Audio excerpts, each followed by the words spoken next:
Tunanyenyekea mbele ya kiti chako cha rehema asubuhi ya leo. Baba, tunasema ni asante kwa umetujalia kuwa na sikukuu siku ya leo, ili Baba tuweze kuja kwenye meza lako, ili tuweze kula na kunywa. Baba wetu, tumekuja ili tuweze kuwa na ushirika na wewe, na Baba tuweze kupata baraka zetu kutoka kwako. Baba, katika jina la Bwana Yesu Kristo, ukakutane na hoja ya kila mmoja wetu, mahali ambaye anatuhitaji katika hali ya kiroho na katika hali ya kawaida. Yote Baba tunaipeana mikononi mwako Baba wetu. Baba, kumbuka kila mmoja kuingia na mlango, haikuja kwa kuabudu, na yuko pamoja nasi asubuhi ya leo. Unapotubariki ukaweza kuwabariki, na ikiwa kunaye amesongwa na ile mbaya, Baba, katika jina la Bwana Yesu Kristo tunamweka huru, tukishukisha nguvu zote za giza chini kwa shimo la kuzimu katika jina la Bwana Yesu Kristo. Baba, ukaweza kutawala katika maisha yetu, ukaweza kutamaraki katika kila njia Baba wetu. Tunapofungua Biblia zetu ili tuweze kusoma neno lako, tunaiamini ndio neno lako Mungu. Tunaomba ufunuo wa Kristo Yesu, ukatupee kuelewa maandiko Baba wetu. Baba, ikavishike mioyoni mwetu, na Baba tukatende kadri ya mapenzi yako. Baba wetu, ni asante, chukua mamlaka yote Baba. Na ni katika jina la Yesu Kristo tumeomba na kuamini. Amen.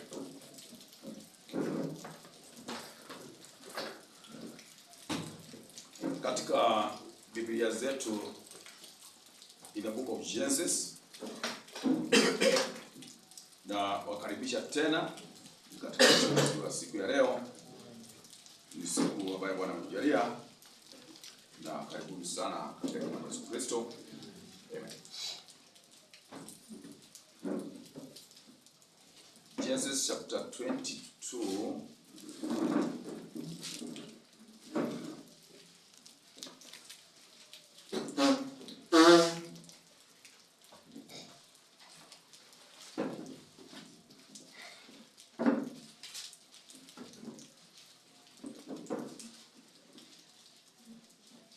tutasoma kutoka mstari wa 15.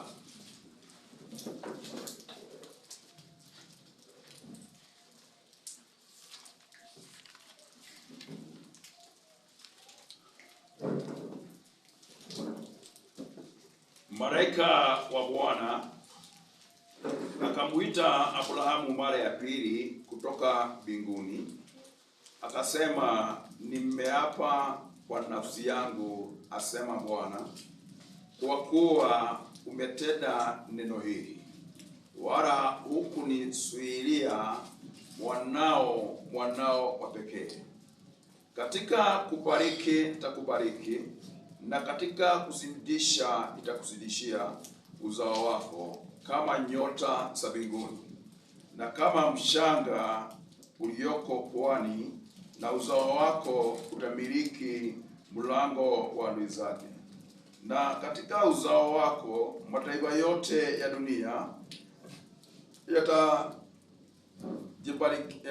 watajibarikia kwa sababu umetii sauti yangu.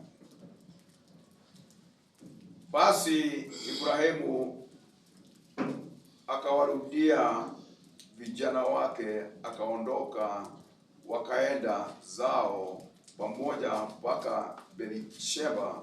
Ibrahimu akakaa huko Beersheba. Bwana abariki somo la neno lake.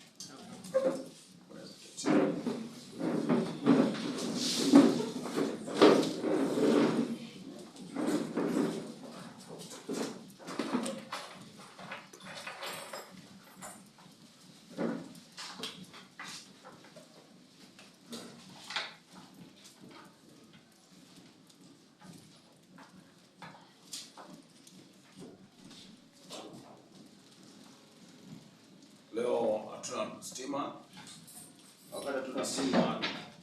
Sasa hiyo ndio tena kwa yangu iko mbaya, lakini naamini Mungu yuko pamoja nami. Jana nilikuwa kwa yangu ilikuwa mbaya zaidi, hata kichwa yangu ilikuwa ni ile homa mbaya, lakini Mungu amenipigania na nasikia nina nguvu. Amen. Kwa hivyo kujalisha Biblia kama umepanga nini, lakini ushindi ni kwako. Amen.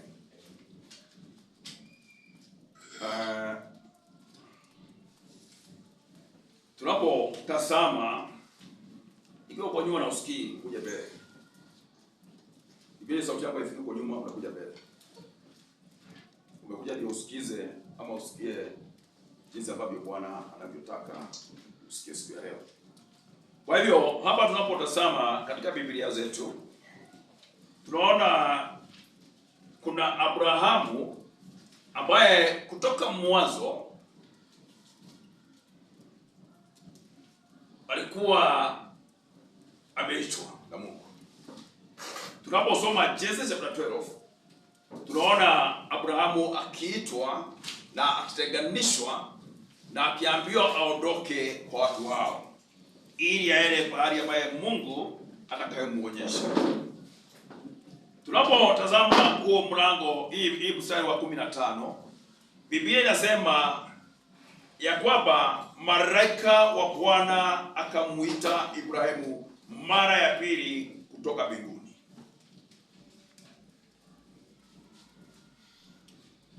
Kwa hivyo Abrahamu alikuwa ameitwa mara ya kwanza, na hii ni mara ya pili. Na ujumbe wangu unaipea kishwa wakati wa majaribu, kama majaribio, testing time. Kwa maana lazima upite mtihani, lazima uwe katika hali ambayo imani yako inachunguzwa, imani yako inatestiwa. Kwa hivyo Abrahamu hapa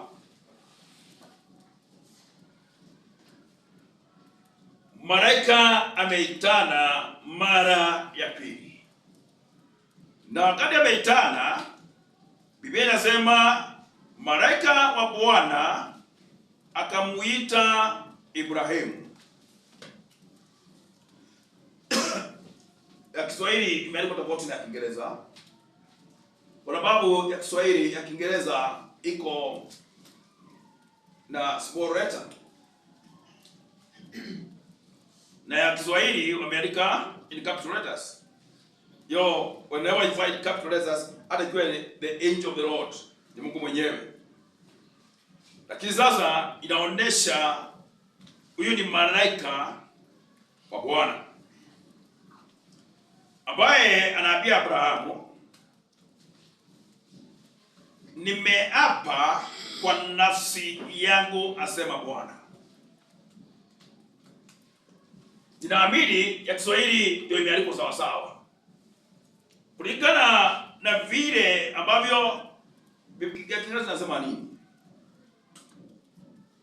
And the angel of the Lord called unto Abraham out of heaven the second time, and said, by myself have I sworn, saith the Lord, for because thou hast done this thing, and hast withheld thy son, thy only son. Huyu ni Bwana mwenyewe, huyu ni Bwana mwenyewe. Kwa hivyo akaapa, akasema nini? Katika kubariki nitakubariki, na katika kuzidisha nitakuzidishia. Uzao wako kama nyota za mbinguni na kama mshanga ulioko pwani, na uzao wako utamiliki mulago wa adui zao. Unaporudi mstari wa 5, the same chapter, Biblia inasema ya kwamba Ibrahimu akawaambia vijana wake, kaeni nyinyi hapa pamoja na punda, na mimi na kijana tutakwenda kule tukaabudu na kuwarudia tena.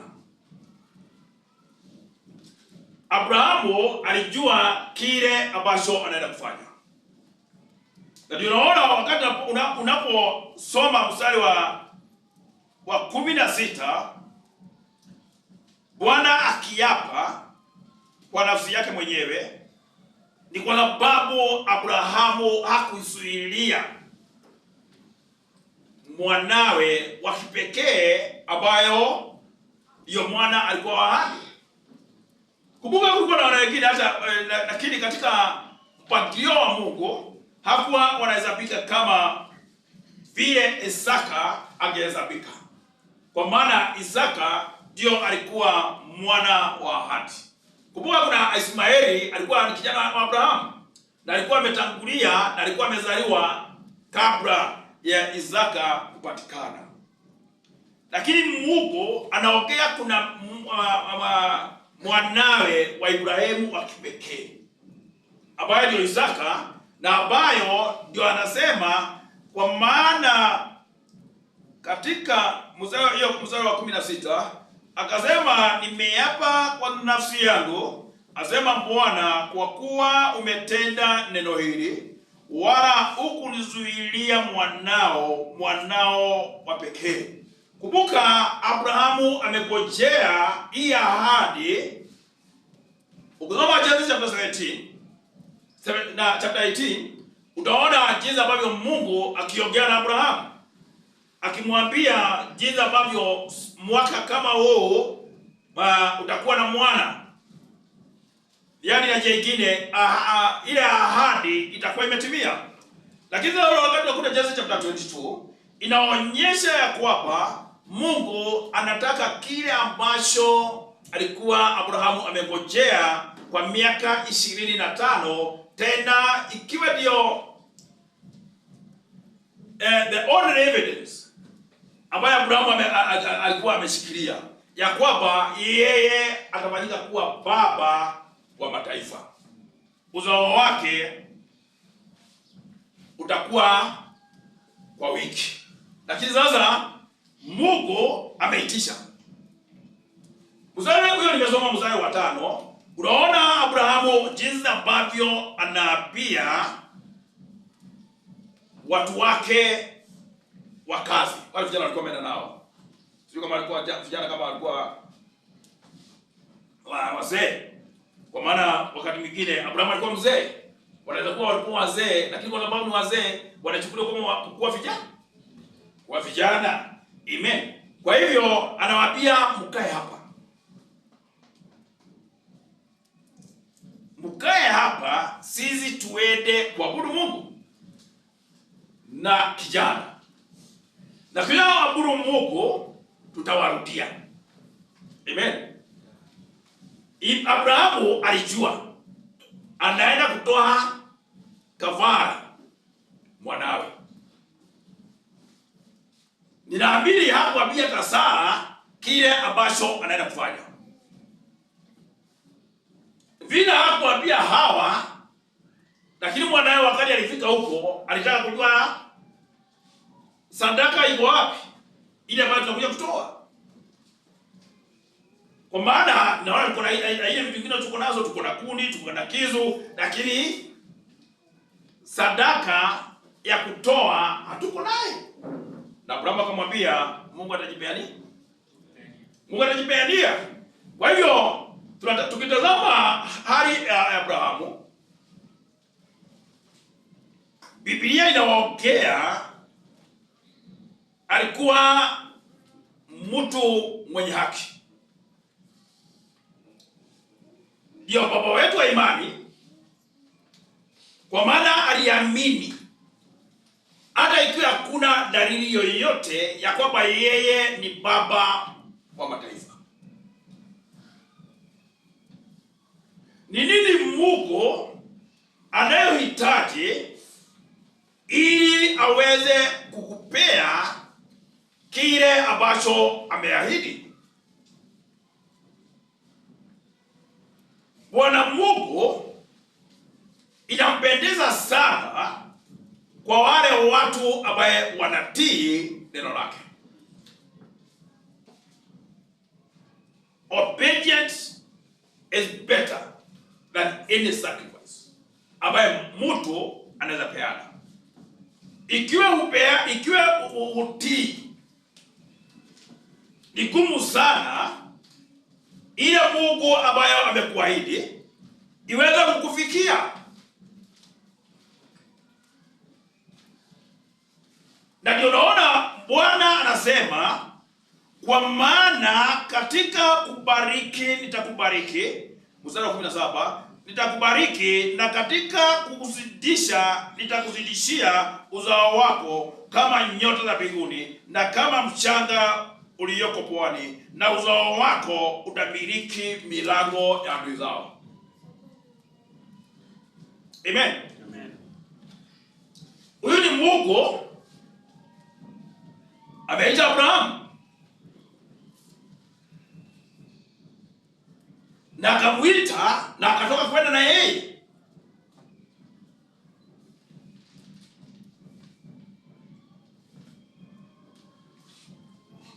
Tutarudi hapo. Usiondoke hapo. Watu wale katika Waebrania 11.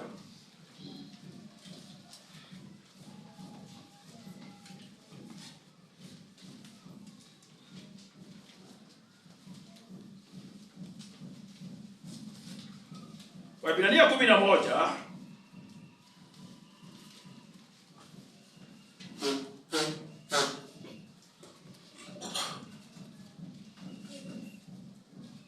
mstari wa 8. Biblia inasema, kwa imani Ibrahimu alipoitwa aliitika. Amen. Unapoitwa unaitika. Abrahamu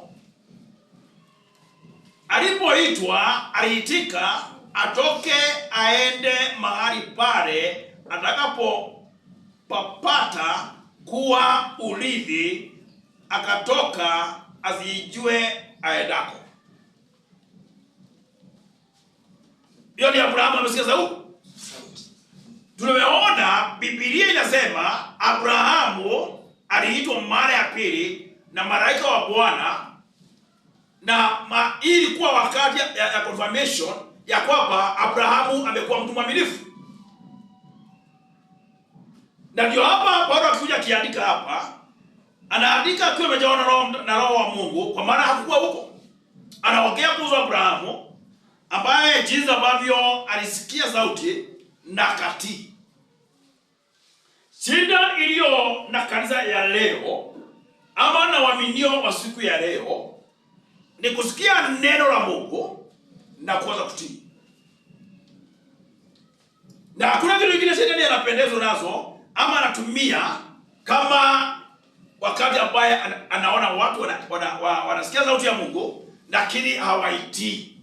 Hawafanyi vile Bwana anavyowaambia. Kwa sababu anajua hawa ni chakula chake. Hakuna wakati ambaye wataweza bishana na yeye, kwa maana atawakalia na atawaongoza, atawaelekeza katika ile njia yeye mwenyewe anataka. Kwa maana hawatii sauti ya Bwana ama neno la Bwana.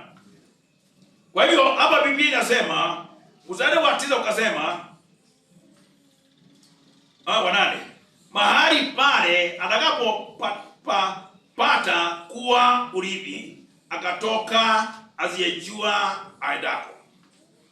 Lakini ni kwa imani. Kwa imani. Unapotazama maisha ya Abrahamu aliishi, alikuwa hiyo imani ndio ilikuwa inamwezesha. Wale wengine wote hawakuwa na kile ambacho yeye ndiye alikuwa amepewa na Bwana. Kujua yale, kujua wazo la Bwana na kujua ni nini Bwana anavyotaka. Kwa hivyo wakati ambaye anaenda kutoa mwanawe, Abrahamu, Biblia inaongea ya kwamba alikuwa na imani. Alikuwa na imani. Kwa hivyo alikuwa alijua, ingawa nimempata huyu mtoto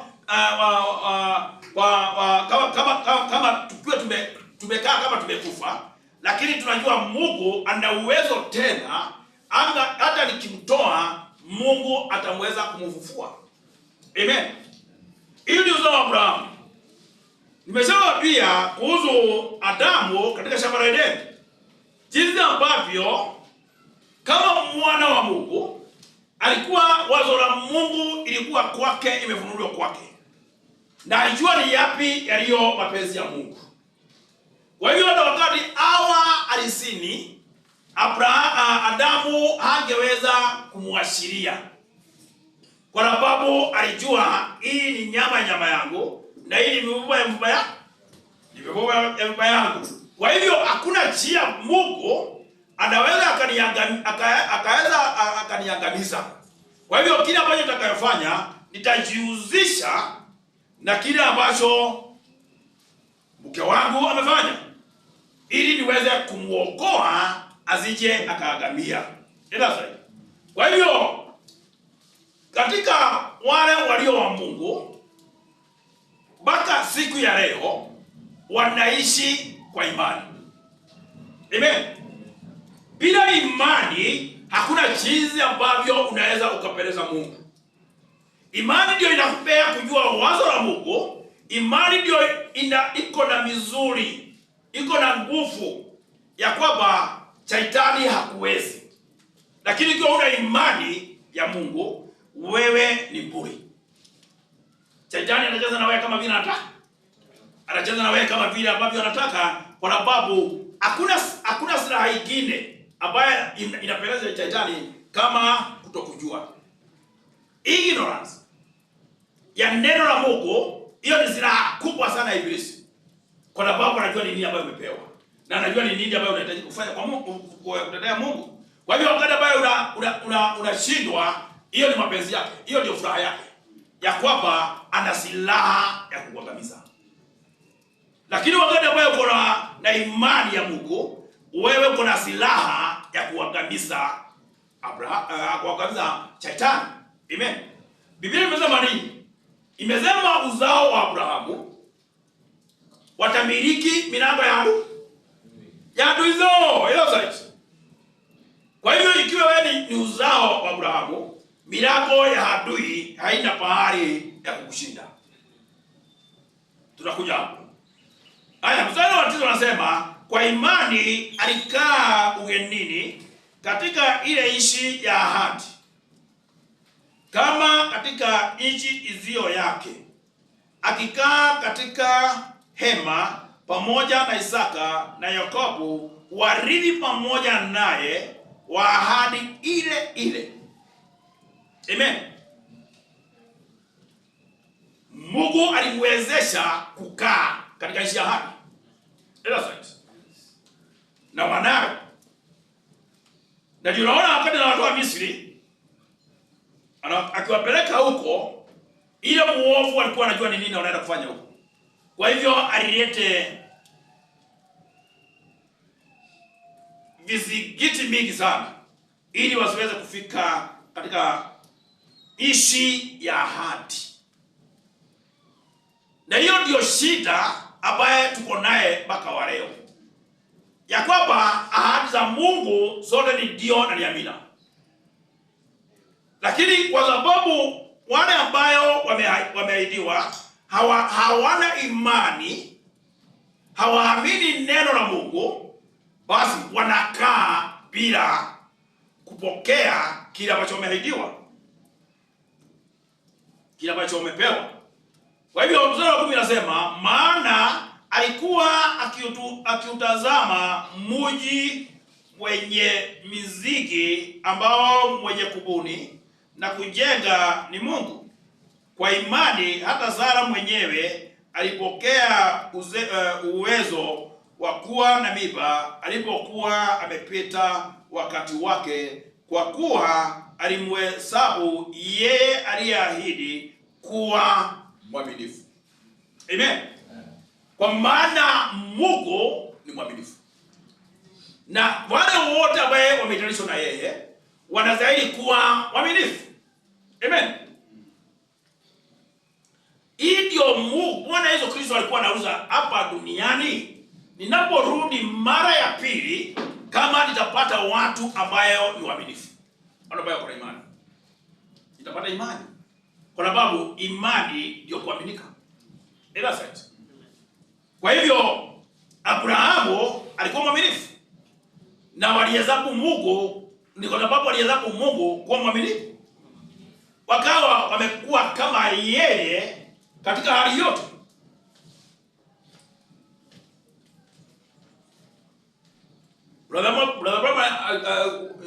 Alikuwa amesema kusema jinsi ambavyo Abrahamu alienda kuambia watu yeye ni baba wa mataifa, na anaendelea mpango yake kama kawaida ya mtu ambaye anangojea mtoto ambaye ameahidiwa. Na kwa hivyo Biblia inasema yeye hakusita kamwe. Alikuwa na imani, there was no doubt ndani ya moyo wake. Kwa hivyo ndiye aliweza kujiandaa katika kila njia ili ile ahadi inapokuja iweze kupata pahali pake. Amen. Kwa hivyo Mungu anasema nini? Mungu anasema turudi katika pale ambapo tumekuwa katika hiyo Genesis chapter 22 mlango wa 17. Biblia inasema katika kubariki nitakubariki, na katika kuzidisha nitakuzidisha, uzao wako kama nyota za mbinguni na kama mshanga ulioko pwani, na uzao wako utamiliki mlango wa adui zao. Amen. Hii Abrahamu alikuwa hata wakati alilala akiona jinsi ambavyo uzao wake utakayomiliki milango ya adui. Wale nyinyi uzao wa Abrahamu, hata mzee aweze sema amen. Nyinyi uzao wa Abrahamu. Hata ikiwa mmevinyika namna gani, hata ikiwa mmeteseka namna gani, sio Mungu anafanya mteseke. Ni nyinyi mwenyewe, ni wewe mwenyewe unaweza kuwa umejiteza. Mungu amepeana yoyote lile, na umeadhibiwa kuwa, na nasikia kila mtu akikiri baba yetu wa imani Abrahamu. Kwa hivyo wewe ni uzao wa Abrahamu. Wewe ni uzao wa Abrahamu. Kwa hivyo milango ya adui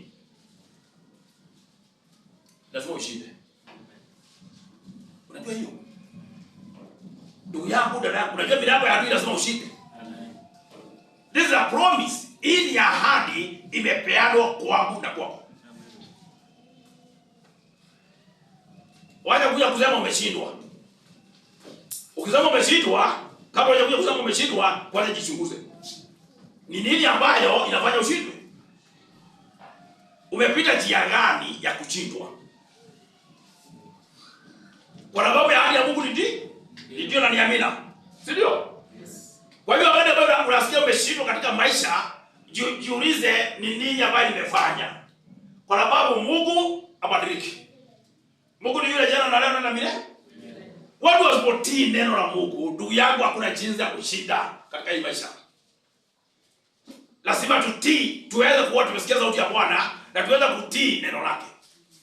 Amen. Hiyo ndio inatupea kile ambacho Mungu ametuahidi.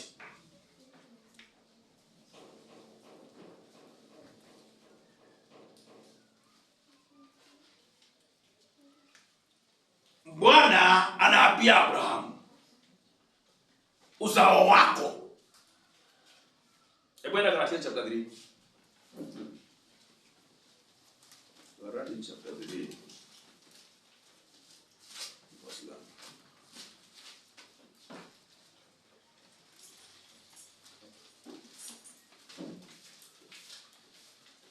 Mstari wa 14.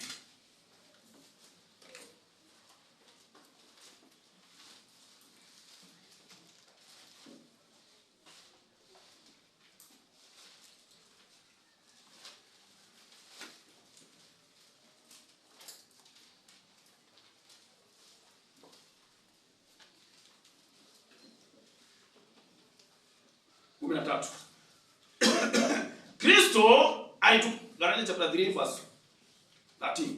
Kristo alitukomboa katika laana ya torati, kwa kuwa alifanywa laana kwa ajili yetu.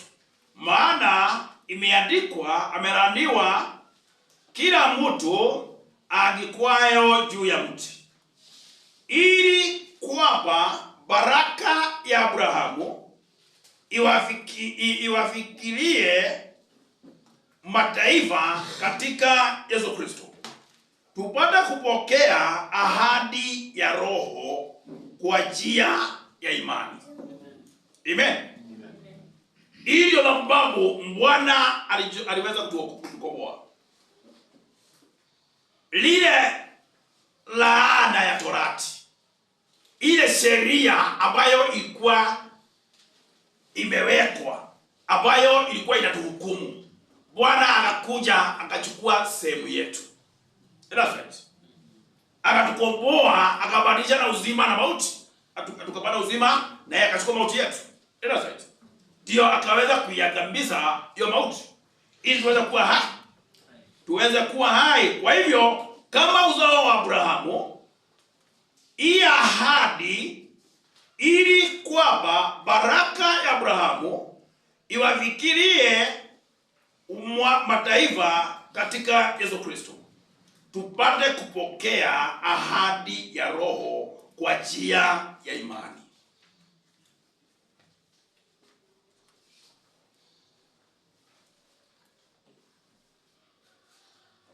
Kwa hivyo ikiwa wewe ni uzao wa Abrahamu, kuna ahadi.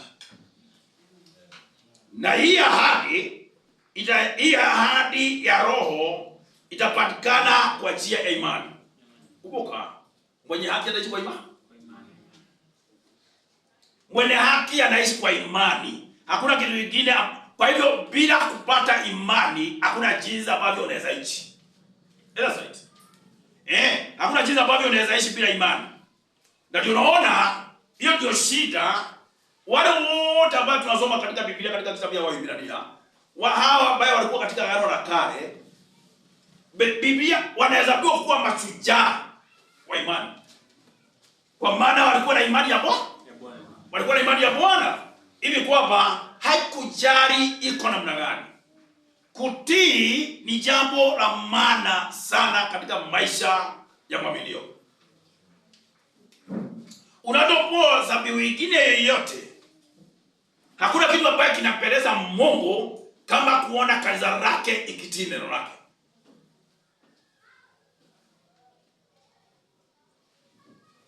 Na ikiwa huwezi tii Mungu, Biblia inasema nini? Inasema yeye ndio kichwa cha kanisa. Biblia inasema nini? Inasema Bwana ndio kichwa ya mwanamke, naye Kristo ndio kichwa ya mwanaume, naye Mungu ndio kichwa ya Kristo. That's right. Amen. Na hapo anasema yeye ndio kichwa ya mwili wake, ambaye ndio kanisa lake. Yeye ndio kichwa ya kanisa. Kwa hivyo kanisa ni wale wote ambao wameitwa. That's right. Kwa hivyo ikiwa ndio kichwa, lazima iweze mwili ingine yote iweze kusikia kutoka headquarters vile ambavyo inavyosema. Na ikiwa Mungu amesema kwa uzao wako utamiliki milango ya adui. Failo. Tunaona Joshua kisimamisha jua. Ndio afanye nini? Ndio aweze kupigana na adui. Sio? Kwanza tusome Samueli wa kwanza. First Samuel 15.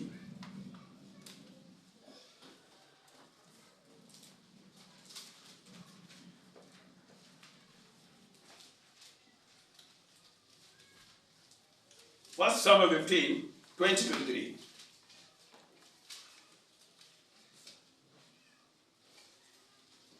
Saulu akamwambia Samueli, hakika mimi nimeitii sauti ya Bwana, nami nimemuleta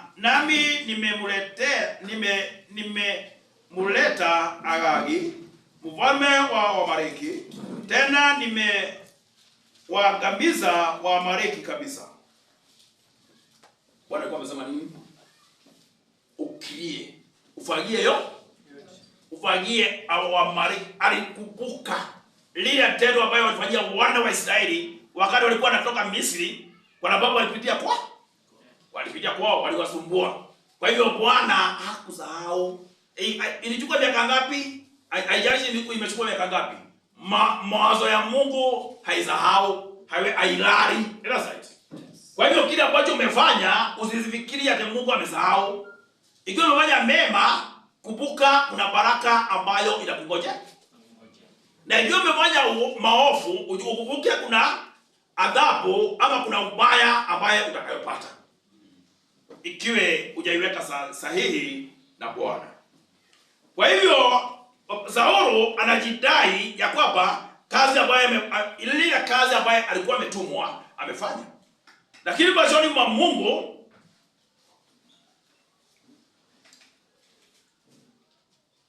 mstari wa 21 unasema, ila watu waliteka nyara kondoo na ng'ombe walio wazuri katika vita vilivyowekwa wafu, wa kusudi wavitoe dhabihu kwa Bwana Mungu wako huko Gilgali. Mungu hakuna instruction kama hiyo alikuwa amepeana ya kwenda kubakisha hata mtu mmoja. Wamaleki walikuwa malizi waondolewe. Wacha vile Waislamu wanasema wanataka kuondoa Misri, wanataka kuondoa Israeli kutoka kwa mapi ya dunia. Mungu alikuwa amesema anataka kusikia Wamaleki. Alikuwa amewazana na hiyo ni God's judgment. Unajua kuna watu Mungu amehukumu hata utawapata kwa hukumu. Alikuwa amesema wahukumiwe ni kama wale akina Dathan na Kora. Hawa hukumu yao iliisha. Ndio naona hii ikapasuka na wakamezwa. Na mambo yao kaisha. Hawangojei hukumu nyingine. Watu walilia, watu walitoroka siku 3 wakitafuta. Wakitafutwa. Kwa kila ambacho kilisikika. Sijui kilikuwa aina gani. Wale walikuwa na ushahidi. Walikuwa na ushahidi. Bwana akikasirika. Naambia watu ni wasimu. Watu wanaambiwa watu wa Mungu kae pande hii na watu wanasema kae pande hii. Mtu ambaye ameona Mungu akimtoa Misri katika utumwa, ameona ile miujiza imefanywa, lakini anaondoka pale ya Mungu anaenda kwa darasa kwa mtu. Kulaaniwa ni mtu yote ambaye anategemea mwanadamu. mwanadamu. Hakujalishi kama ni bwana yako ama ni bibi yako ama ni mtoto wako ama ni baba yako. Hakuna mtu ambaye anastahili kutegemea mwanadamu. Na hiyo ndio shida kubwa ambayo inapata watu katika ulimwengu. Wakati ambaye mtu hawezi, anategemea mwingine. Huyu ambaye anategemea ni wa kushindwa. Unaweza kuwa na mawazo kumuelekea, unaona yeye anashinda, lakini from the word go, yeye ni wa kushindwa. Wewe ni wa kushindwa. Na kile chochote ambaye anapata kizuri kinapewa kutoka mbinguni. Na wewe pia unastahili kupewa kutoka mbinguni. Kwa hivyo akikwambia hana, unastahili uitikie ha. Unapata wewe unastahili kupewa kutoka mbinguni. Na unastahili kutegemea kabla hujakuwa na rafiki na watu, kuwa na rafiki na Bwana. Sasa ametuambia ametuita marafiki wake. Aliita Abrahamu rafiki wake. Wakati alikuwa anaenda kuangamiza Sodoma, alijiuliza how ninaweza ficha siri yangu kwa rafiki yangu Abrahamu? Vile ninaenda kufanya.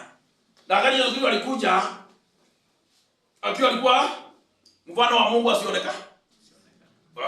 Akasema sasa nyinyi kutoka sasa nyinyi ni marafiki yangu kwa maana mawazo yangu nimewapa.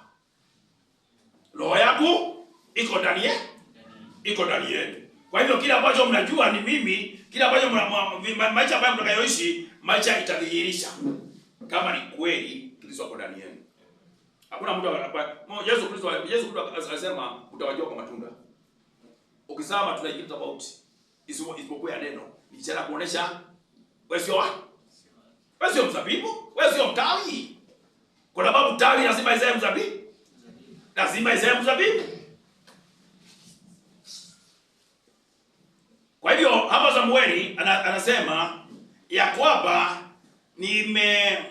ila watu walifanya hivyo. Na Samueli akasema 22. Samueli akasema, "Je, Bwana Bwana huzipenda sadaka za kuteketezwa na dhabihu sawasawa na kuitii sauti ya Bwana?" Unakuja kutoa dhabihu nzuri. Na unafikiria Bwana anaita? Lakini Bwana hajasema anataka.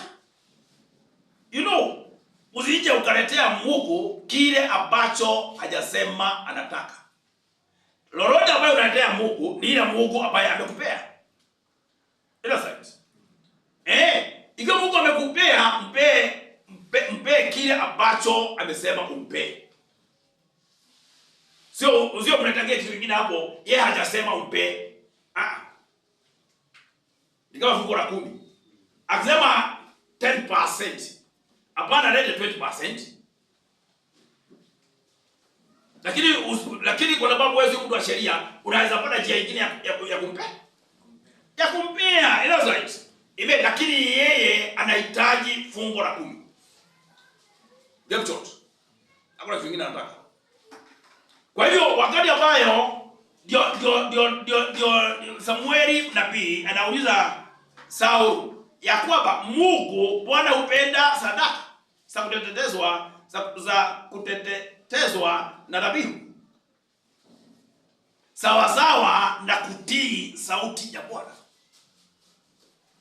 Angalia, kutii ni bora kuliko dhabihu na kusikia kuliko mafuta ya beberu.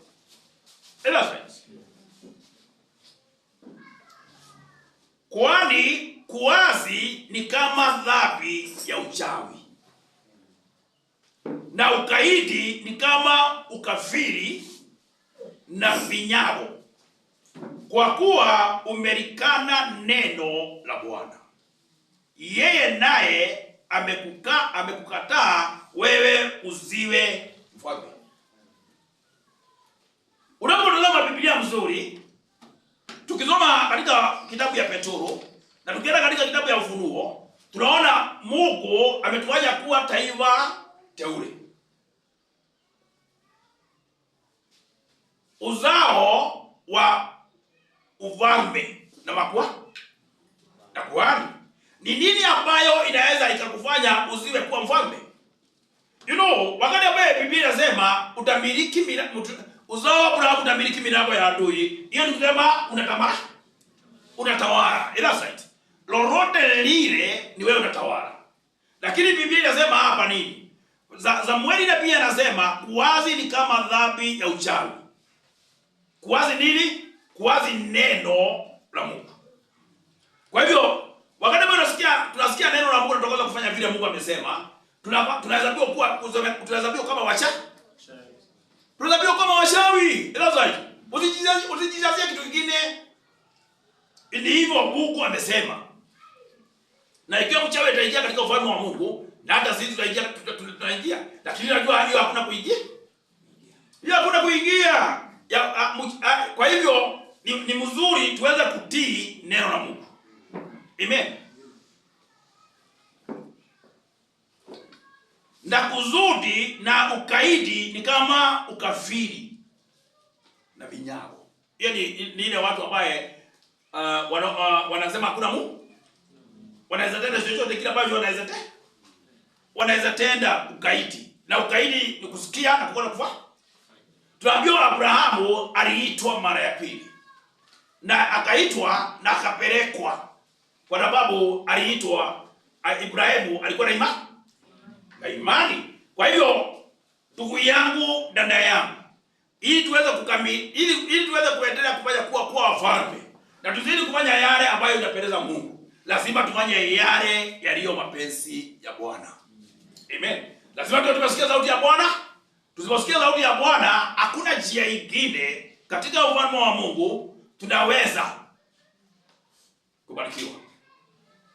Tunaweza rukaruka huko, tunaweza fanya makitime, tunaweza omba, watu kuomba. Na hata maombi hakuna bali hapa inaenda kwa maana hawajatii neno la Mungu. Hakuna jambo ambaye kanisa la Mungu ama muaminio anastahili kufanya ile Bwana ambaye ametupa ama ametuagiza ili tufanye. Elafet. Wakati alisema tubuni dhambi zenu na ubatizo katika jina la Yesu Kristo, utapewa kipawa cha Roho Mtakatifu. Alimaanisha. Amen. Hiyo sio kazi yako. Kazi yako ni kutubu dhambi zako. Ni lazima usikie umehukumika moyoni mwako.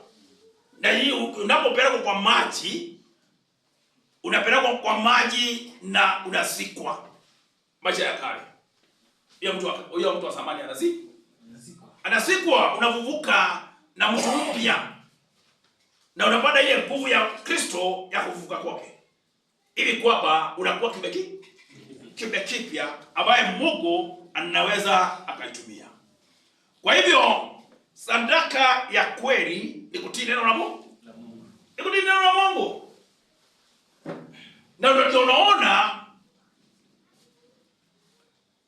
jinsi ambavyo Mungu anavyotujali.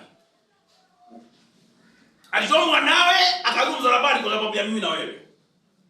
Ndio yule yote ambaye atakayemwamini, yeyote ambaye atakayemtii apate uzima wa milele. Hakuna shortcut. Ni yule ambaye anampokea, ni yule ambaye anamwamini. Lile ambacho amesema unaliamini. Na kumpenda huyo Mungu ni kushika hilo neno lake na kutenda kile ambacho amesema utenda. Hiyo ndio njia ya Bwana. Na ikiwa kanisa inaweza shindwa na milango ya kuzimu, sio Mungu ameshindwa, bali ni kanisa ambayo imeshindwa. Kanisa imeshindwa.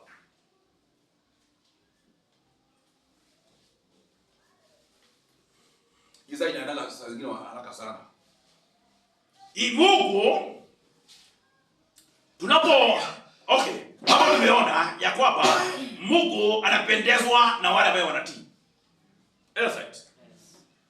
Twende katika sio kama itapata Danieli. In the book of Daniel.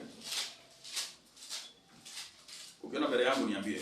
Wakina Danieli wanakuwa yuko na yuko nini?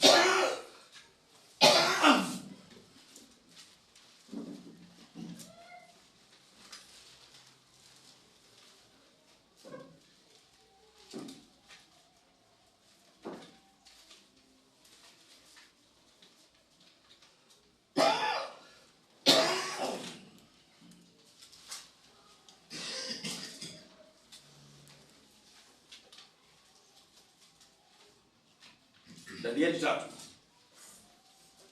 Sio kama ndio ni tusome hiyo. Danieli 3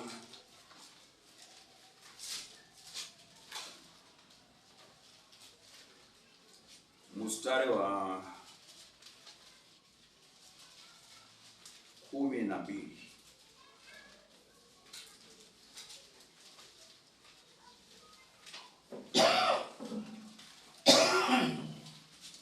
Inasema hivi: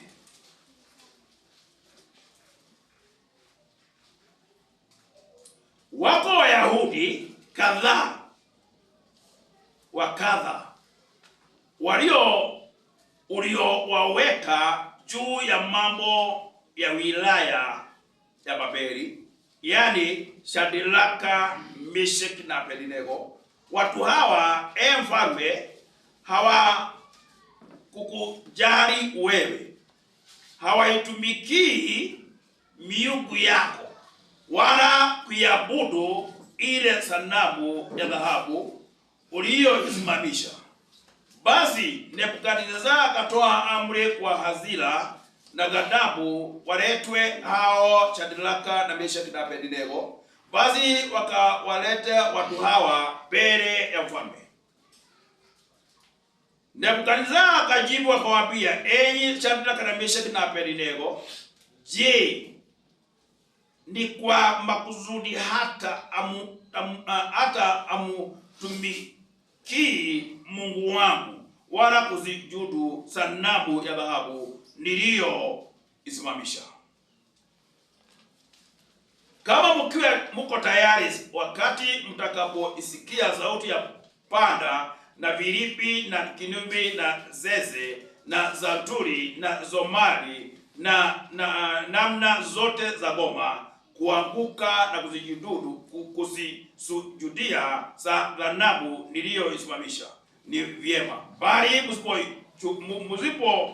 isujudia mtatupwa saa hiyo hiyo katika tanuru iwakayo moto. Naye ni nani Mungu wangu yule atakayewaokoa nyinyi na mikono yako? Amen. Tena chapter 6 utapata wakiongea kuhusu vile waliweza kupata ushindi, ya kwamba huyu ni Shadraka, Meshaki na Abednego. Kumbuka Mungu amesema kupitia neno lake ya kwamba uzao wa Abrahamu utashinda adui. Utamiliki milango ya adui. Na huu ni uzao wa nani? Hii ni uzao wa Abrahamu. Na ndio unaona taifa la Israeli hakuna wale watu ambaye wanaweza wakachinda. Kwa sababu hiyo ni neno la Mungu. Na hiyo ndio uzao wa uzao wa Yakobo, na ndio uzao wa Abrahamu. Hivi kwamba haikujali ulimwengu wote inaweza wazingira namna gani, Mungu atawapigania. Na ndio unaona ni nchi kidogo ambayo inakaa kama ulimi katikati ya kichwa, ya kwamba na inafuruga hizo nchi zote za Waarabu. Na hawajai kama kuna nchi nyingine ambayo itatoka mbali ikuja iwataka. Ndio unaona hata wakati vita ilikuwa inapiganwa, unajua ukiangalia vile website inaonyesha kwa wanaweka kwa website, ukitazama unaona ati Israeli imebomiwa. Kuna kitu kama hiyo. Hiyo ni propaganda za vita. Ile ni propaganda za vita. Kwao uwezi anga yao uwezi vita. Europe inawahitaji hii akina Germans na the rest, ili iweze kuwalinda kutoka kwa adui. Anga yao iko imara. Lakini sio hawa, bali ni Mungu amewalinda. Ni Mungu amewalinda. Amen. Ndio waweze kukaa jinsi ambavyo neno la Mungu inavyosema. Na wakati wowote wanakubali kuketi chini na adui, hiyo ni wakati ambao wanaweza atakiwa anytime. Kwa sababu haipendezi Mungu wakati chini na adui waanze kujadiliana kuhusu amani ya Mashariki ya Kati. Kwa hivyo ni kama kanisa tu. Ya kanisa yote ina compromise na ulimwengu, hiyo njia moja ya kumaliza ya kuwataki ya kumalizwa. Amen. Wakati wote unapata mwaminio anataka kujiunga na ulimwengu na anataka kufanya mambo katika ulimwengu, my dear friend, hiyo umeisha. Take my words. Nilimwambia mara mingi hizo vikundi mnajiunga nazo za dunia, hiyo ni njia moja ya kujimaliza wewe mwenyewe. Umejitafutia mkuki wa kukudunga wewe mwenyewe. Hakuna amani na there is no way a believer mwaminio anaweza uganika na watu basi waamini. Israeli wanapoketi chini kujadiliana na hiyo adui zao, Mungu utasikia kuna hataki imefanywa huko.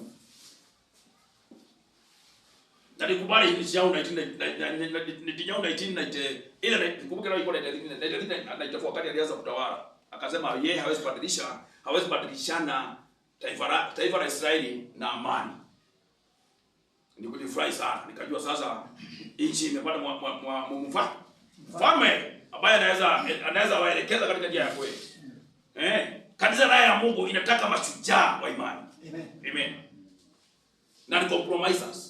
Hawajali ulimwengu iko na umaridadi gani ama iko na nini. They are not there.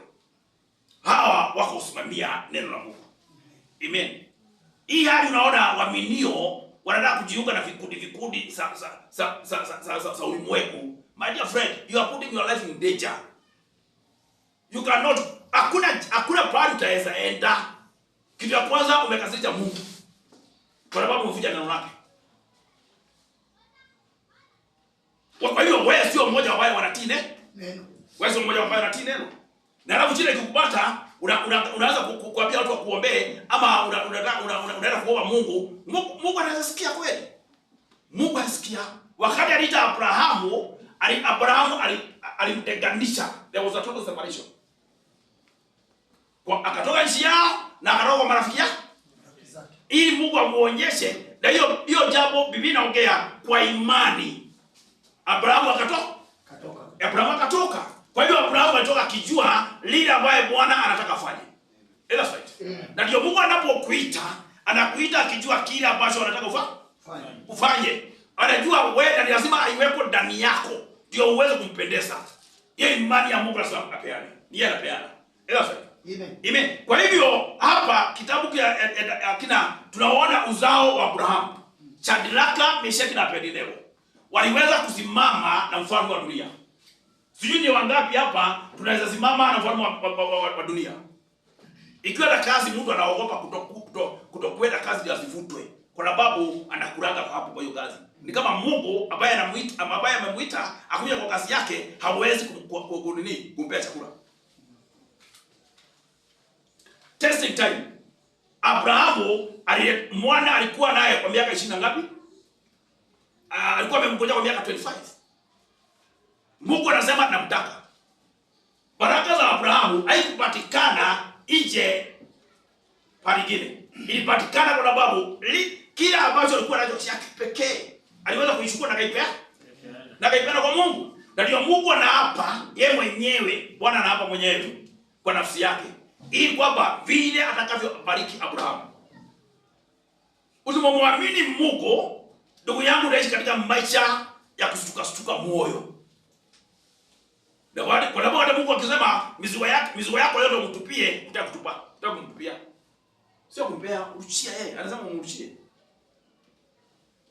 Utakumrushia, utakumpea beba. Hapo sibeba pamoja na yeye. Utabeba peke yako. Kwa hivyo tunaona Shadraka na Meshaki na Abednego wakisimama mbele ya mfalme. Unajua alikuwa nani? Mkuu wa wilaya, provincial commissioner, wale walikuwa ma-PZ. Katika ufalme wa Nebukadnezar. Danieli alikuwa vice president or prime minister. Na wote waliasi amri ya ufalme. Na waliasi na wakaekewa moto, wakaita moto inawaka na iongezwe kuni. Wakasema nini? Walikuwa na imani na Mungu wao. Hata akikosa kwa hapo, wanajua atawafufua mwisho. That's right. Kwa hivyo hakujali mfalme anafanya nini. kwa maana huu ni uzao wa Abrahamu. Ili uzao wa Abrahamu, na ni lazima umiliki milango ya adui zao. Milango ya adui zao. Danieli anapowekwa katika shimo la simba ambaye ziko na njaa, zinamgojea hivi, baada ya kuna nini Danieli, Mungu ameshuka pamoja na Mungu ameteremka pamoja na Danieli. Pia nguzo la moto imesimama hapo. Simba hawezi karibia. Wanakuwa na ushirika katika hiyo shimo. Baka mfalme akajua ya kwamba Mungu hawa watu yanastahili kuabudiwa. Amen. Kwa sababu ya watu wangapi? Watu 4. Na ndio walikuwa wamepewa cheo. Sio kama serikali ya nini? Serikali yetu. Yaani baada ya kusaidia president wenu, wewe kwa sababu hata akisema mambo baya unapiga makofi. Bwana. Hapo ndio mtukufu ni hapo. Umesema. Na hiyo, baada ya kumwapia hapa hii masao yake ama mwisho yake haitaleta kile ambacho tunakusudia. Amen. Shadraka na Meshaki na Abednego, Danieli wote walisimama. Ilikuwa wakati wa majaribu. Kwa sababu ni lazima. If you don't know. Na hakuna kwa yani ndio imani yako hiyo confirmed. Lazima upitie hiyo. Lazima unawekewa hapa kwa macho na Mungu. Kwa nini Mungu akasema katika Biblia yake in the book of Deuteronomy 28, I think so, ya kwamba nimekuwekea uzima na mauti. Nimeweka ubaya na uzuri. Chagua. Uko na akili, uchague. Amen. Mungu katika maisha yako lazima uwekewe mbele yako. Ujue kama ni Mungu utachagua au unachukua mambo ya dunia. Na unapochagua mambo ya dunia, ndugu yako, kutoka hapo umejisaidia wewe mwenyewe. Mungu ameondoka. Utajaribu kurukaruka, utajaribu kuombaomba, lakini mambo haigiani. Kwa sababu umekataa ile njia iliyo halisi. Umekataa Mungu. Na ndio msaidizi wetu. Kwa hivyo akina Shadraka na Meshaki wakaenda katika moto ikaeko. Lakini wakati walitazamwa, kuonekana kuna mtu amejiongeza hapo katika hiyo moto. Kuna mtu mwingine amejiongeza hapo katika hiyo moto. Ni yule ambaye alikuwa amesema yeye ndio Alfa na Omega, mimi ndio Mungu mwenye uwezo wote. Kwa hivyo wakati anapoingia, kwa sababu yote imetokana na yeye. Ila ni moto ama ni nini? Aila ni nini? Yeye lazima itii neno la imtii mwenyewe. Amen. Na ndio wakati anasema kwamba sisi zaidi ya washindi. Hivyo ndivyo anamaanisha. Ikiwa tunatii neno lake, hakuna lile ambayo haitapatikana kwetu. Amen. Kwa hivyo wakati majaribu inakuja, lazima ikuje. Amen. Tukama Yakobo. James chapter 1.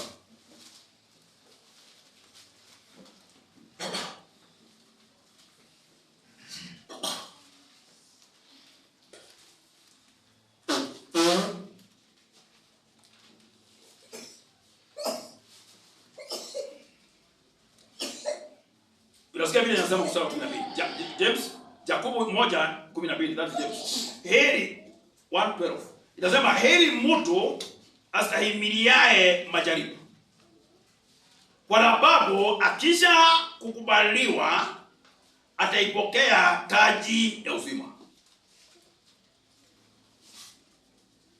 Bwana aliyowaahidia wampendao. Wapijafika hapo? Tasikia Biblia zinalia tu Jacob. James.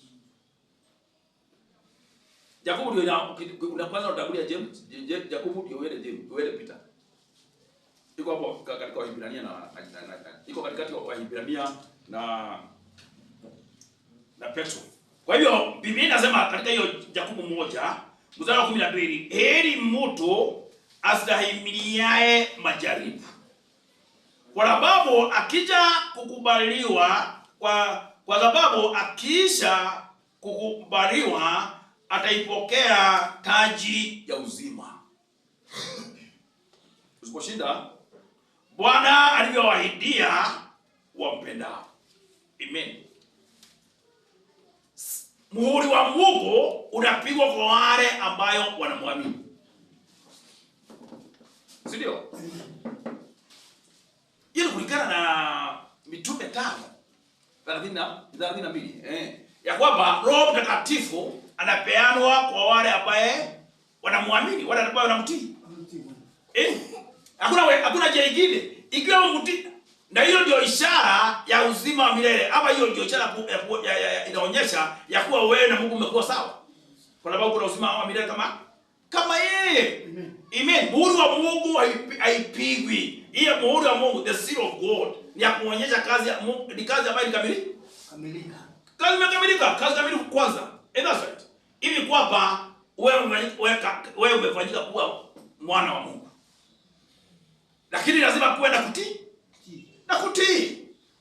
Kwa sababu majaribu lazima ipatikane. Na lazima uishi. Lazima uishinde. Hakujalishi huko katika ulimwengu gani, lazima itakuja. Hiyo sitanganye. Hakuna shimo ambayo unaweza jifisha. Na bali hapo na majaribu inakuja kwa ile pahali ambayo huko. Inaweza kuwa ufanye kazi lakini nyumbani uko na bwana na uko na bibi. Unaweza kuwa una watoto. Kwa hivyo hata nyumbani unakuta, by the way, unajua Mungu, neno la Mungu ni la kuaminika. Wakati mwanaume ameambiwa apende mkewe, hakujalishi kama hiyo mwanamke ni rude na kudugunika. Mungu amesema mpende. Final. Hakujali kama hapiki chakula sawa sawa vile inastahili kupigwa. Hakujalisha kama anakukaribisha vile hustahili kukaribishwa. Mungu anasema umpende. Chochote ambacho kinahitajika kwa maisha ya huyo mtu unastahili kugharamia. Take my word. Unastahili kuigharamia. Na ni lazima ufanye hivyo. Ikiwa unataka ufanye, ikiwa unataka uzima wa milele. Kwa sababu muhuri wa lazima kuwe na ile ambayo ile yako mbele yako. Ufaulu. Ikiwa utashinda jehanamu. Kwa sababu umekosa kutii neno la Mungu. Neno la Mungu. Na vile vile mwanamke ile unaletea chakula ama unaletea katika hiyo boma, unastahili kutii hiyo mwanaume. Unataka kutii hiyo mwanaume. Hiyo mwanaume ndio kichwa yako. Ile amekutusi ama ameongea nini, unastahili kufanya nini? Kumtii. Hiyo ndio Mungu anaangalia. Nothing else. Kuongeza jambo lingine yako hapo, ujue ya kwamba ni neno la Mungu unakosa kutii. Ni neno la Mungu unakosa kutii. Amen. Lazima tupendane mmoja na mwingine. Amen. Na upendo unaanzia kwetu nyumbani. Si Biblia inasema ya kwamba kanisa na Kristo ni mmoja. Ni mmoja. Na bibi na bwana yake ni mmoja. Na kiwa ni mmoja, hakuna njia kuwatenganisha. There is no separation. Kila Mungu ambaye ameshikanisha amesema kusibadilishane mtu ambaye anaitenganisha. Akujali kama ni mwanaume ama ni mwanamke ambaye anataka kujitenga.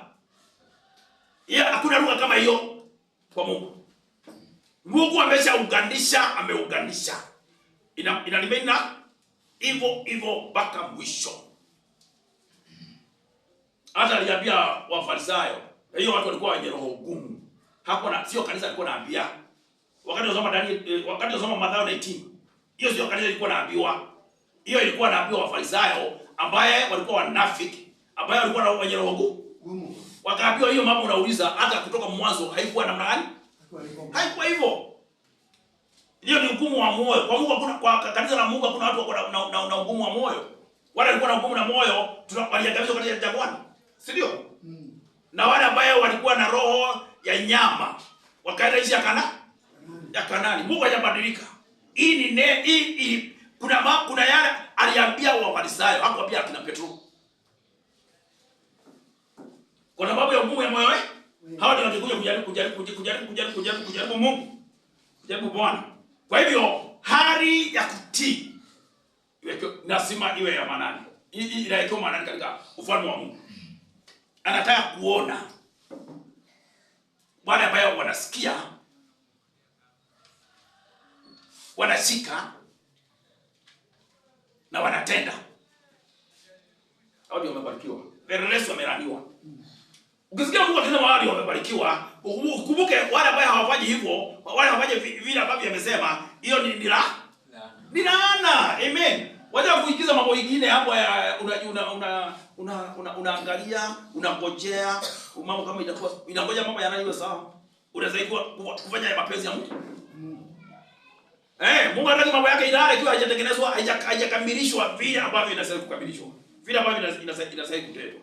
Amen. Kwa hivyo muhuri wa Mungu unapeanwa kwa wale ambao wanatii neno lake. Amen. Hao ndio wale ambao walipokea, wale walimwamini, aliwapea uwezo wa kufanya kuwa wana wa Mungu. Waliweza kuwa wana wa Mungu. Amen. Watu ambao wanaongozwa na Mungu, watu wako na roho wa Mungu.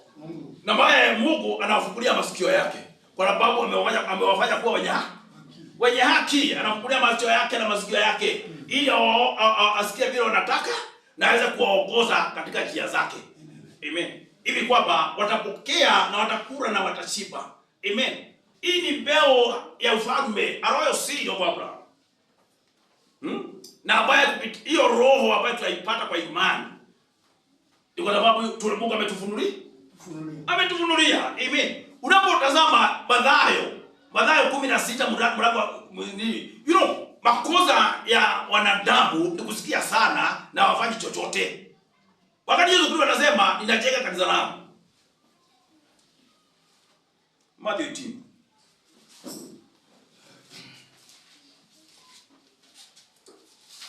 Hoja nisome. Ndio nimesoma mara nyingi. Matthew 16, not 18. 16:18.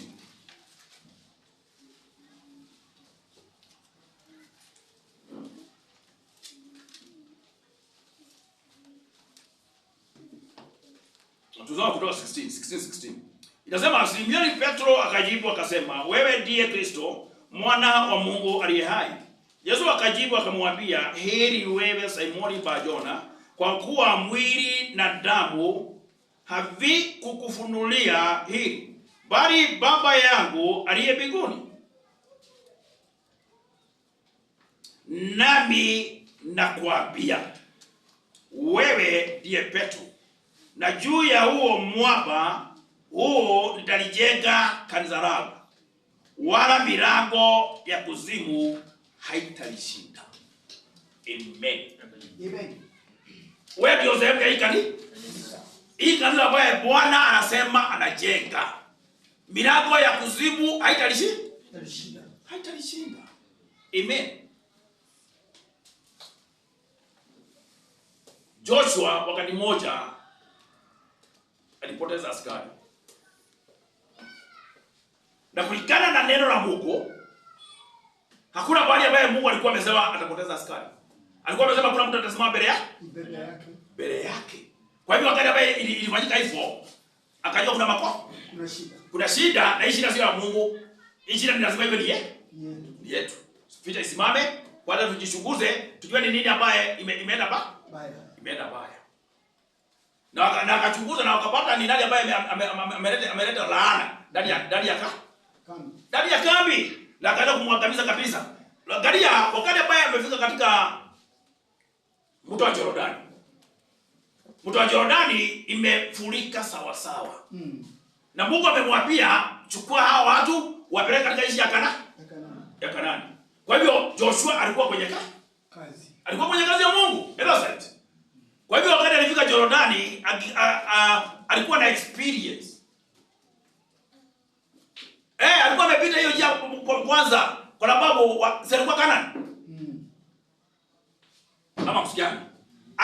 Joshua alikuwa Kanaani. Alikuwa yeye alikuwa ameenda kupeleleza huko. Na wacha hiyo, alikuwa na experience ya kwamba Red Sea ili wakati ambaye Musa aliongea. Wakati Mungu aliambia Musa, ni nini unanitetesha? Nena na mwende mbele. Na msonge mbele. Nimekufanya kuwa Mungu, lakini sasa unataka hiyo ndio Bwana mahubiri ujumbe kaita why cry speak. Anasema Musa amefanya kuwa Mungu, lakini anachukua wewe mtu wa kawaida.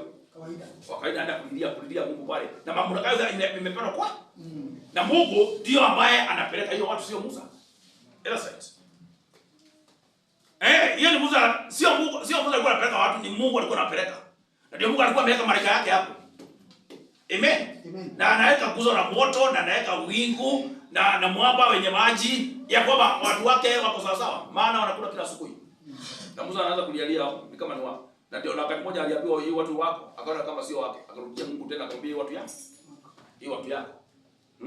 Kwa hivyo wakati ambaye Joshua alikuwa na hiyo experience, alikuwa ameona mkono wa Mungu katika kutoka Misri kukuja jangwani, kuja Red Sea, yote hiyo ambaye amekuwa alikuwa witness. Yani usione kama ilikuwa rahisi kwenda nchi ya Kanaani, haikuwa rahisi. Amen. Kumbuka hii kahaba anaitwa Rahabu. Alikuwa nyumba yake ilikuwa juu ya nini? Ya ukuta wa Jericho. Na inawezekana hiyo ukuta kulikuwa na uwezekano kuvitie gari tatu za farasi juu yake. Na Mungu alitaka ni mzunguke tu. Na alafu ya mcho mpige tarumbeta. Mzee safari zapa na mtu mpiga za tarumbeta. Hiyo tu ndio Mungu alitaka. Na wakati afanya hivyo, Joshua aliweza kushika hiyo mji. Kwa sababu ukuta ilikuwa peke yake. Hakuna kitu alitupa, ukuta ilianguka kwa sababu Mungu, watu wametii neno la Mungu. Amen. Ukiona mambo yanatulemea, my dear friend, sio Mungu ameshindwa. Ni sisi ambao tunajiendesha na njia ambayo haitakikani. Amen. Njia ambayo haitakikani. Amen. Tukiamini Mungu, si anasema yote inawezekana kwa ambayo unaamini. Kwa hiyo tukiamini kote kufanyika, tujue ni sisi ambayo tumekosea. Tumekosea, ila sasa. Amen. Kwa hivyo majaribu lazima ipatikane. Roho Mtakatifu haipeani. Na Roho Mtakatifu ndio inafanya kuwa shahidi wa Mungu na neno lake. Hapo tunashika neno la Mungu, hapo tunapata ufunuo wa kweli na unakuwa shahidi. Si ndio anasema katika mitume moja nani? Wakati ambaye hiyo roho atakayokuja atawafanya atawapea nguvu. Atawapea nguvu. Mungu hakuna pale ambaye anaingia anakula anachindwa. No. Yeye ni mshindi. Na kwa hivyo wale wote ambaye anawaongoza, wale ambaye yeye ndio jemedari wao, hawa ni washindi. Hawa ni washindi. Amen. Amen. Na sisi chochote Yesu Kristo alikuja katika ulimwengu. Na akasema yote imeisha. Alishinda wakati mmoja na wa kutosha. Amen. Kwa hivyo hali ya kushindwa katika kushindwa kwako, kumbuka sio Mungu, ni wewe mwenyewe. Ujiulize umepita njia gani? Ili kwani umepita ile njia Mungu akusema upite. Kwa sababu ukipita ile Mungu ambaye amesema upite, niko na kuhakikishia ndugu yangu, dada yangu, utaweza kuwa mshindi. Neno la Mungu haiwezi kufutwa. Hakuna neno ambalo limetoka kinywani mwake inaweza ikamrudia bure. Inaweza ikamrudia bure. Yote lazima inawiri. Anasema lazima inawiri kwa ile kazi ambayo imetumwa. Amen. Kwa hivyo akisema ndugu yangu Paul, wewe zaidi ya mshindi. Hivyo ndivyo hiyo neno itanawiri katika maisha yako. Amen. Ukiambekana hii mtu wa mzabibu, ikiwa ulete na bibo na ndio tawi, ni kusema iondolewe. Kwa sababu yeye ndio mkulima mkuu. Mkundi anapalilia, ndio anamwagia maji. Na mwanadamu anaweza kuwa mti, right? Kwa hivyo mtu wote lazima apalilie na imwagie Amen. Kwa hivyo ikiwa Roho Mtakatifu anapeanwa na hakuna kitu ambacho kinaonekana, ni kusema kana kuna shida na mwanadamu, kanisa iko na shida. Amen. Kwa hivyo ndio ukiona Musa akienda nchi ya Misri, Hii ni uzao wa nini? Wa Abrahamu. Ule utamiliki milango ya adu. Ule yaani unaona Musa anafanya vile Mungu alimwambia. Unakuta Genesis na Jebus wanafanya vile vile. Lakini kwa imani Musa alikuwa anajua ametumwa na Mungu. Na alikuwa amejua anaenda kukomboa watu wa Mungu. Watu wa Mungu katika minyororo ya yule muovu ya Farao. Kwa hiyo hata wagerete nyoka zao haikistua Musa. Kwa sababu Musa alikuwa peke yake. Na Mungu alikuwa amempea ufunuo. Kwa hiyo wakati Mungu anakufunulia, ile ambayo Mungu anakufunulia ni yako. Ile hajafunua sio yako. Ila sasa. Na ile ambayo amekufunulia fanyia kazi. Na utaona mazao, na utaona matunda ya ufalme wako. Kwa sababu hiyo ndio ufalme wako. Hiyo ndio ufalme wako. Umeitwa katika hiyo ufalme. Amen. Ahadi ya Mungu ni ya kweli. Anaposema neno anamaanisha. Lazima tutii. Amen. Neno la Mungu. Amen. Na ndugu yangu nataka ushike, lazima uwekwe katika mtihani. Unapokosa kupita, hakuna utarudia. Wakati wote tulikuwa tukisoma, wacha history ya siku hizi ambaye mtoto anaenda tu express. Ilikuwa ni lazima max fulani inapeanwa, ikiwa utafikia hiyo max, una remain hiyo darasa tu ilikuwa. Naye kwa Mungu usipopita, remain pale tu. Ukipiga mark time. Na wewe unakupiga mark time wewe unakwenda mbele. Unakwenda mbele. Askari kubadilishana inaitwa change step. Wakati ambaye anatembea tu, akikosea kidogo anabadilisha hatua, ndio achike wale wengine. Anabadilisha hatua na anashika miguu yake wale wengine na hauwezi kujua vile amefanya. Kwa sababu yeye change. Kwa hivyo hii njia lazima tuifanye kulingana na mapenzi ya Mungu. Amen. Ikiwa aliponya magonjwa yote, hiyo imeisha hivyo. Ni imani kwangu. Niamini na nitapona. Amen. Amen. Sio kuangalia jinsi ambavyo mwili wangu iko. Bali tazame yule ambaye alisema yule ambaye aliniahidia ya kwamba mapenzi yangu ni uwe na afya nzuri. Na uwe nguvu yako iko na nguvu. Amen. Amen. Bwana anaposema kazi yake wafanyikazi wachache, anamaanisha anajua watu wafanya kazi yake ni wachache. Kwa sababu wengi wameitwa. Lakini wameshauriwa wachache. Wale ambao wako na hiyo moyo. Wakati anaita wali kutoka Misri. Nini ambaye Mungu akuwapea? Aliwapea kila kitu. Amen. Hakuna mtu alikuwa anasumbuka, atapata daktari wapi, atapata chakula wapi, ataenda kulima wapi. No. Yote ilikuwa imeshughulikiwa. Na hiyo haikuwafaidi. Kwa maana hawakuwa na imani. Na yule ambaye amewaita. Kwa hiyo hawakudanganya kile ambacho wameona kwa imani. Na ndio iliwafanya wakaweza kuangamia jangwani.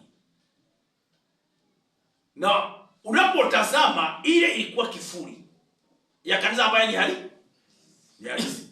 Biblia inasema kuna Caleb. Na Bwana Mungu akakuja na ujumbe akasema Caleb ndio mfano ya bibi harusi. Bibi harusi ni wewe na mimi. Amen. Ambaye wakati alifika Canaan aliambia Joshua ambaye ndio mfano kwetu, ndio Roho Mtakatifu. Ndio anaturidhisha kila ambacho ni chetu wewe right. Ndio anatupea kile ambacho urithi wetu wewe right. Akamwambia Joshua, kumbuka neno iliyonenwa na mtumishi wa Mungu kunihusu mimi na ule mlima. Amen. It was not a guesswork. Alijua ile mlima ambaye yake. Na anasema niko na nguvu ya kuingia na kutoka. Kama vile ambavyo niliingia hapa nikiwa miaka 40. Wakati miaka hata zaidi kuna 80, ninaweza kuingia na kutoka. Kwa hivyo hakuna ndugu atanitisha. Amen. Kwa sababu alikuwa mikononi mwa Bwana. Alikuwa mikononi mwa Bwana.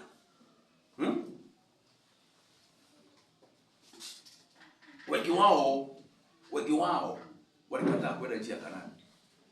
huduma waliona kwenda Kanaani ni ngumu. Na nowadays hiyo ndivyo ilivyo.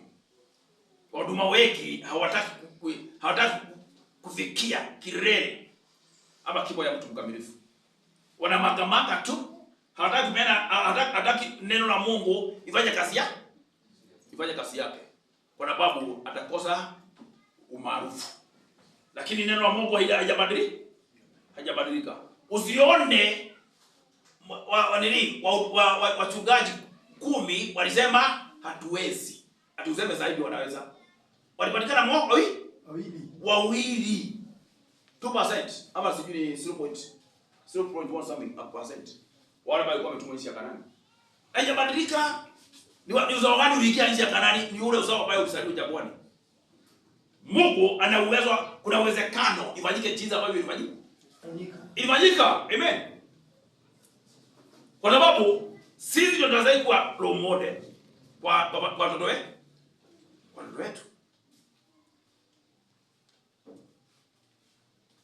Lakini sisi ambao tunawaachilia wanakaa kama jinsi ambavyo wanataka.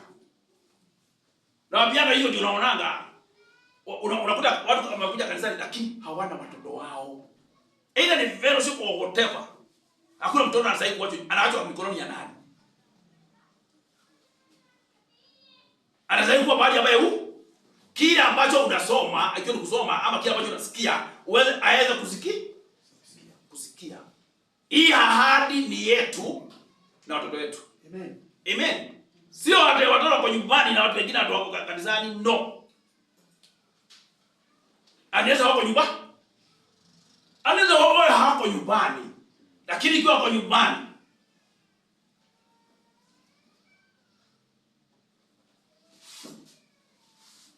ili kijana Pastor Felix.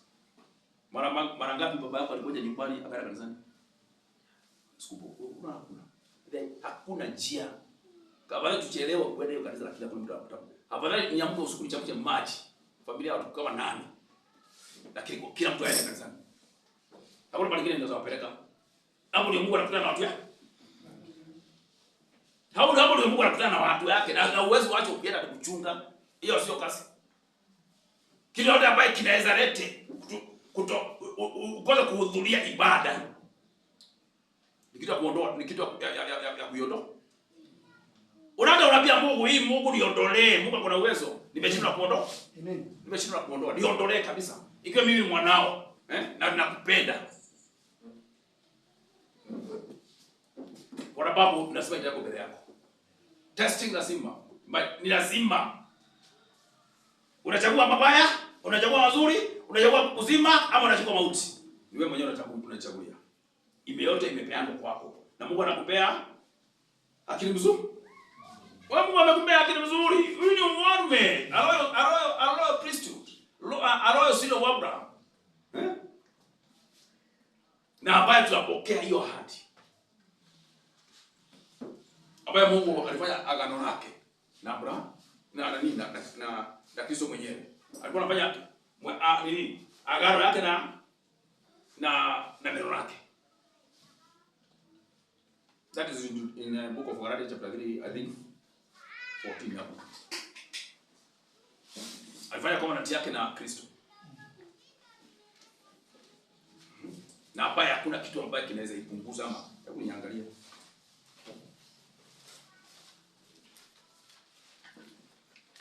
Galatians chapter 3.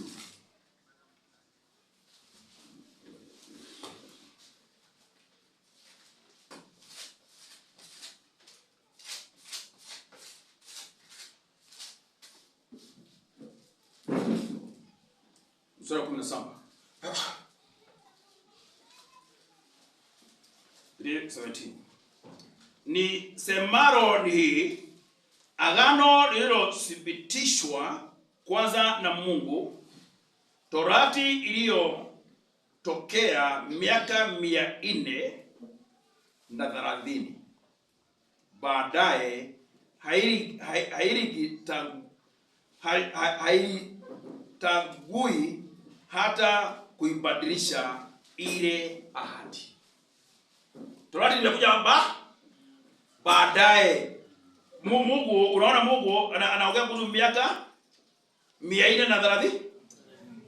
Hiyo miaka 30 ni katika ugumu wa moyo wa wanadamu. Ugumu wa moyo wa wanadamu, kwa sababu hawakuwa tayari kwenda katika nchi ya ahadi. Kwa hivyo hiyo miaka Paulo akiongea hapa ni kuonesha Mungu aliweza kuikubali. Mungu aliweza kuikubali. Amen. Na Torati, kabla ya Torati kulikuwa na hiyo ahadi. Amen. Na ndio hata wakati watu wa Sabato wanasema habari ya Torati, habari ya sheria za Mungu. Baada unajua kuna kitu baya anafanyanga hiyo watu. They are so bright. Watu ambao ni wa vipofu kabisa. Hata la kwanza. Usiwe na Mungu mwingine. Nini? Israeli mjue Bwana Mungu wenu ni mmoja. Kwa wanaweka miungu tatu. Mungu Baba, Mungu Mwana na Mungu Roho Mtakatifu. Alafu hizo wanaruka, wanaenda ainde tu siku ya Sabato. Hata hiyo siku ya Sabato hawaweki. Ni kitu kingine yao wanajitengenezea. Hata kutokula na wanakula kama kawaida. Nilikuwa nakaa na Waislamu. Rafiki yangu sana kwa ndio Omar na Tembo. Wanafunga Ramadhani. Wanakula mchana na jioni wanakula. Na hata wale ambao hawakula mchana, jioni ile kukula wanakula. Hakuna tofauti. Wanakula usiku na vitu tunakula mchana. Sisi wote tulikuwa katika pale moja. Tukipewa chakula yetu ya mchana, chakula saa 12 kila mtu anakuanga amekula kwa jeshi. Hakuna pale nyingine. Ukae kwa kambi. Kwa hivyo hao wanaanza hiyo imechu. Wanakula usiku. Wanaweza jelekea usiku, watu wanaweza kula zaidi kuliko ile wanakula ile siku nyingine. Kwa hivyo watu wa Sabato Mungu awasaidie kwa sababu niko na marafiki huko. Ya kwamba Torati sio hiyo ilitangulia. Na hapa Biblia inasema ni zemaro ni hili agano lililothibitishwa kwanza na Mungu, Torati iliyotokea miaka 430 baadaye hailikitagui hata kuibadilisha ile ahadi. Kwa hivyo ahadi yetu imesimama. Amen. Kwa maana urithi ukiwe kwa sheria hauwi tena kwa ahadi. Lakini Mungu alimkirimia Abrahamu kwa njia ya ahadi. Torati ni nini basi? Iliingizwa kwa sababu ya makosa. Unasikia kwa nini imeingizwa? Kwa makosa tu. Hata aje huyo mzao aliyopewa ile ahadi, aliamuliwa kwa utumishi wa malaika kwa mkono wa mjumbe. Basi aliye mjumbe si mjumbe wa mmoja, bali Mungu ni mmoja. Basi je, Torati haipatani na ahadi za Mungu? Hasha! Kwa kuwa kama ingalitolewa sheria iwezayo kuuisha, yakini haki ingalipatikana kwa sheria. Lakini unasikia haki ingepatikana kwa sheria. Lakini kwa sababu ya nini haitapatikana kwa sheria? Kwa sheria. Kwa hiyo sheria kazi yake imeisha. Lakini andiko limeyafunga yote chini ya nguvu ya dhambi. Makusudi hao waaminiao wapewa ile ahadi kwa imani ya Yesu Kristo. Amen. Amen.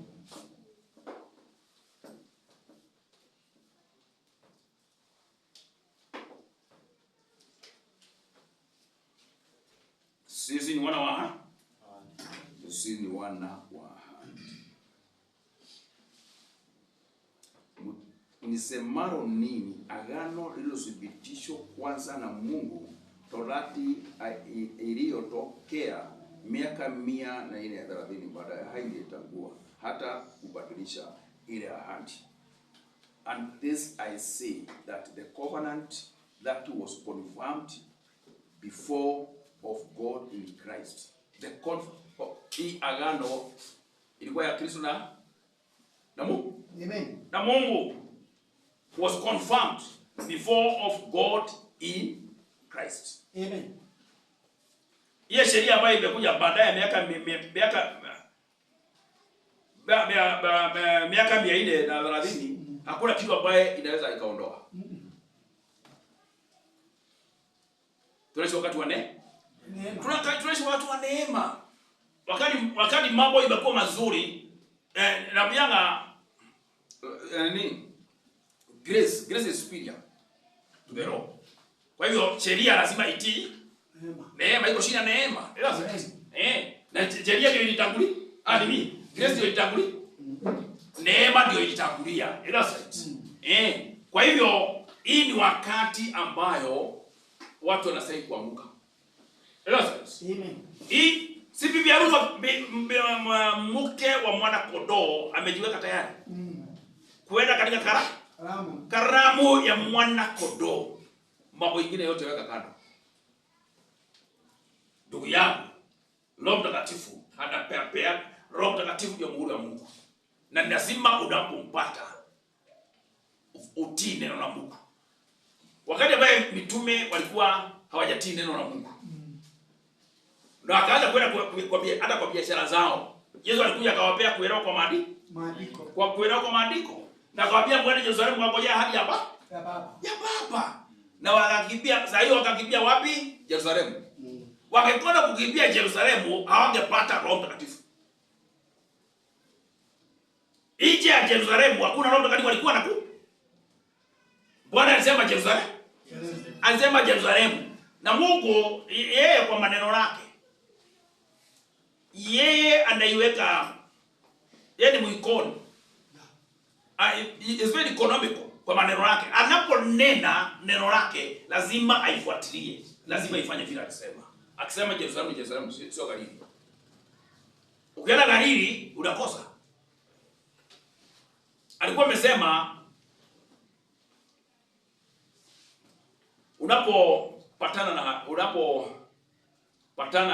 unapatwa na shida, unaomba ukielekea Yerusalemu. Kuna mambo ya Mungu alikuwa ukiomba ukiangalia pale pengine katika Agano la Kale, maombi yako haijasikika. Na ndio unaona njia ya Mungu lazima tujifinyirie, lazima tutoshe. Sio Mungu akuja jifinyia mambo yetu. Mipango yetu na ya Mungu, mawazo yetu na ya Mungu iko mbali sana. Iko mbali sana. Ni kama mbingu na nchi. Kwa hivyo lazima tujikakamue, tuone tumetoshea katika njia za Mungu. Njia ya Mungu. Kwa sababu hii mtihani lazima tutapita. Amen. Hii ni yetu. Amen. You are a candidate. Wewe ni mwanafunzi wa Roho Mtakatifu. Wewe ni mwanafunzi wa Roho Mtakatifu. Kwa hivyo usije ukaogopa. Amen. Una mwalimu. Ni wewe mwenyewe usikie sawa sawa vile mwalimu anasema. Ndio akimalizia katika Revelation alikuwa anasema na kanisa isikie bila Roho na wapi? Anaiambia katika kila kizazi. Tuna mwalimu au kutuongoza, kutuelekeza, unless ukatae. Ukikataa ni Mungu umekataa. Unapopuuza, Mungu anasema unapopuuza neno lake, na yeye anakuacha, vile unapopuuza ni yeye umepuuza. Na kwa hivyo amekuacha. Mungu pamoja na yeye tena. Hapo pamoja na yeye tena. Mungu ndio akashirika. Amen. Na wale ambao wanamhudumia Mungu anawaheshimu. Amen. Hiyo ndio mapenzi ya Mungu. Kwa hivyo tunaona uzao wa Abrahamu katika Biblia. Amen. Watu ambao walisimama.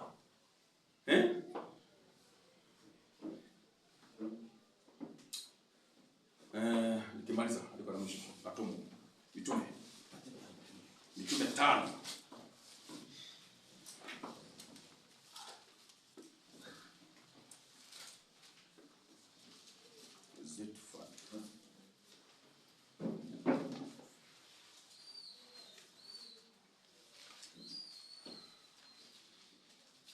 Matendo 5:27.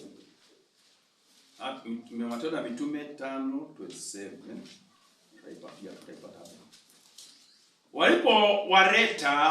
wakawaweka katika baraza.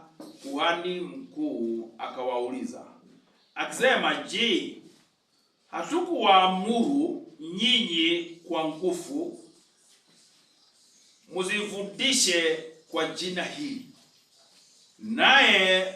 Nanyi tazameni, mumeijaza Yerusalemu mafundisho yenu, na mnataka kuileta damu ya mtu yule juu yetu. Petro na mitume wakajibu wakisema, imetupasa kumtii. Hiyo ndio kwa nataka. Petro na mitume wakajibu wakisema, imetupasa kumtii Mungu kuliko wanadamu. Atena inawapasa. Kwa hivyo alikujarishi mfalme wa kuhani na wafalme wa dunia wanasema nini? Wanasema nini? Kuna mmoja ambaye alinena, na ile alinena alimaanisha. Amen. Hakujarishi hao wengine wanakuja kusema nini? Mungu ule ambaye alitangulia ni wa kuaminika. Amen. Na neno lake haibadiliki. Biblia inasema mwanzo kulikuwa neno, na neno lilikuwa na Mungu, na neno lilikuwa Mungu. Hiyo neno ikapewa mwili ikuja duniani ili iweze kuwa kielelezo kwa wale wote ambaye aliwacha kielelezo, ili wale wote ambaye watakayokuja nyuma yake waweze kupata njia ya kweli. Akawaambia, mimi ndio njia na mimi ndio uzima. Mimi ndio njia na ndio kweli na ndio uzima wa milele. Hakuna mtu ambaye unastahili kusikiliza kabla hujasikiliza Bwana. Hao wengine wanafuata. Wa kwanza ni Bwana wetu Yesu Kristo. Amen. Ambaye alidhihirisha upendo wake wa kiajabu na anakupangia mzuri, sio wa dunia hii, lakini kwa dunia hii na dunia inayokuja. Hii imeharibika, anatulinda. Na ile ambayo itakuwa haijaharibika, tutatawala pamoja na yeye. Amen. Na Bwana awabariki. Amen. Na bariki somo lake. Amen. Amen.